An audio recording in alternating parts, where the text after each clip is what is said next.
So you clicked on this video because you are finally done wasting your time and putting your time on social media and scrolling on Instagram and putting your time in all these places that isn't impacting your life. Now, I'm going to say you've come to the right place, but before I tell you how to actually fix your attention span, you need to practice being present.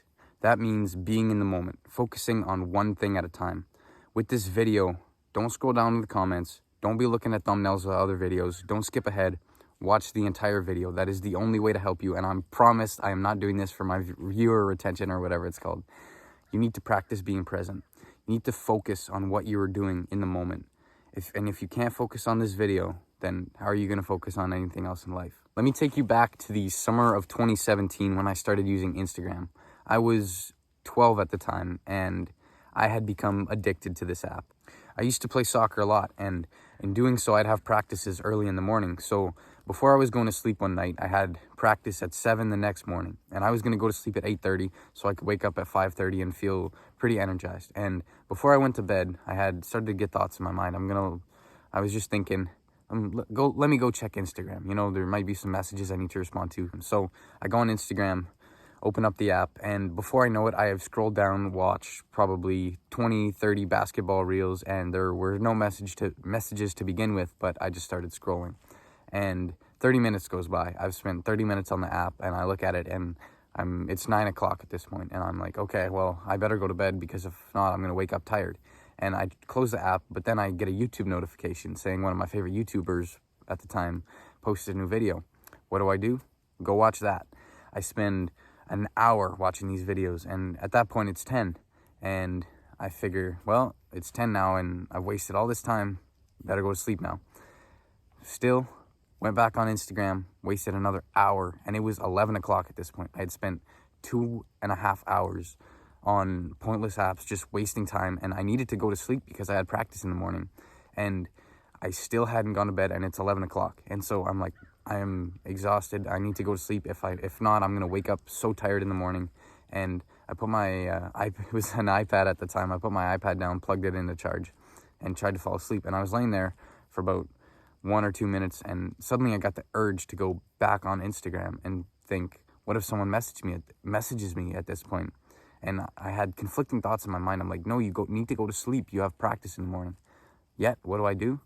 I pick up my iPad and go on Instagram for another 30 minutes, and I don't fall asleep. I don't put my iPad away until 11:30. So I have wasted 3 hours on Instagram and YouTube when I needed to go to practice in the morning. And I remember when my dad came in my room to wake me up, I had slept through my alarm for a little bit, and I was like exhausted.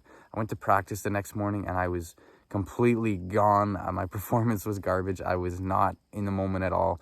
I was just thinking about how tired I was, and I made it through the practice, just dragged my body through it. And when I got back home, what do you think I did? I went back on Instagram. Now, this is a prime story and a prime example of how addicting these apps can be, especially to someone who's 12.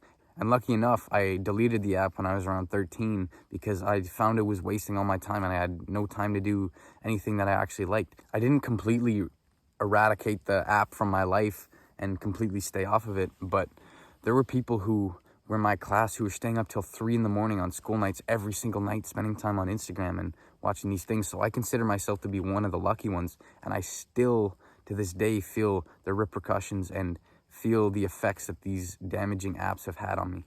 Now, what do you do to fix your attention span? Well, I'm going to keep it plain and simple. There is no quick fix for this. You have to put the time in, and you have to actually work on this. And the biggest thing you can do is meditate. If you're not meditating, then your attention span is not going to get better. Yes, there's other things you can do that are going to slightly improve it, but meditation is the key. And it's like working out. Your mind is a muscle, and you have to train it. Meditation is exercise for your brain.